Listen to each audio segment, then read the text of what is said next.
नमस्कार दोस्तों। 3 अक्टूबर 2024 को शारदीय नवरात्रि प्रारंभ हो रही है। हम सभी ज़ोर शोर से उसकी तैयारी और उसके पूजन सामग्री को एकत्रित करने में लगे हुए हैं। लेकिन अब आप जानते हैं कि इसकी क्यों ये शारदीय नवरात्रि मनाई जाती है। मान्यता है कि शारदीय नवरात्रि के दौरान देवी दुर्गा ने महिषासुर नाम के दैत्य का वध किया था। महिषासुर को ब्रह्मा जी से अमर होने का वरदान मिला था, जिसके कारण उनके देवी देवताओं उस पर अत्याचार किया। देवी दुर्गा ने 9 दिनों तक महिषासुर से युद्ध किया और 10वें दिन उसका वध कर दिया। इसलिए शक्ति की आराधना के लिए इन 9 दिनों को समर्पित किया गया। एक और मान्यता के मुताबिक भगवान राम ने भी शारदीय नवरात्रि के दौरान माता शक्ति की पूजा की थी। राम ने लंका पर हमला करने से पहले रामेश्वरम में 9 दिनों तक माता की पूजा की थी। माँ शक्ति से प्रसन्न होकर उन्होंने राम को जीत का आशीर्वाद दिया था।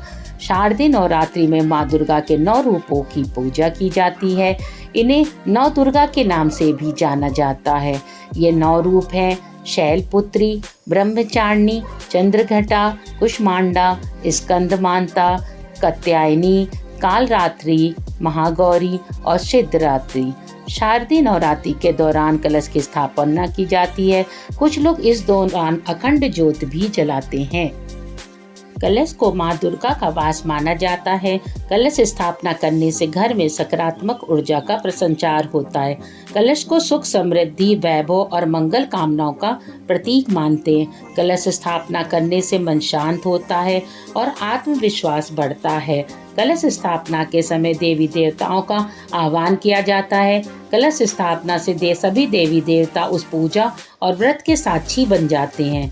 कलश स्थापना की विधि और नियम अलग अलग क्षेत्रों में थोड़े अलग अलग होते हैं। किसी भी सूर्य कार्य में पहले कलश स्थापित करने का विधान है। कलश के मुख में भगवान विष्णु, कंठ में भोलेनाथ और मूल भाग में ब्रह्मा जी विराजते हैं। कलश से भरा पानी पवित्रता, शीतलता और स्वच्छता का प्रतीक होता है। कलश स्थापना के पास जौ उगाने की परंपरा है। पूजा स्थल पर उन्हें माँ दुर्गा की प्रतिमा के सामने एक मिट्टी के बर्तन में बोया जाता है।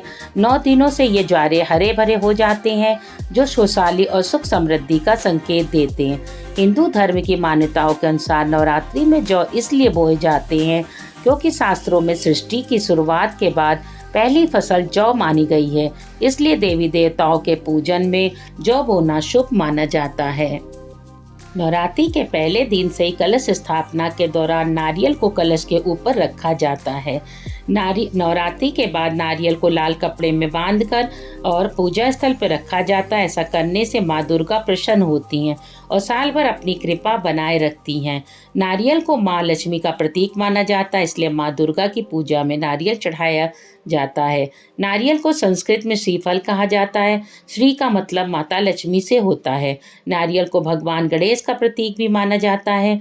भगवान गणेश कोई भी शुभ काम शुरू करने से पहले पूजे जाते हैं। नारियल को जीवन का प्रतीक माना जाता है। इसका सफ़ेद गूदा और दूध जीवन का प्रतीक है, जबकि भूरा छिलका मृत्यु का प्रतीक माना जाता है। नवरात्रि पूजा में लौंग का भी विशेष महत्व है।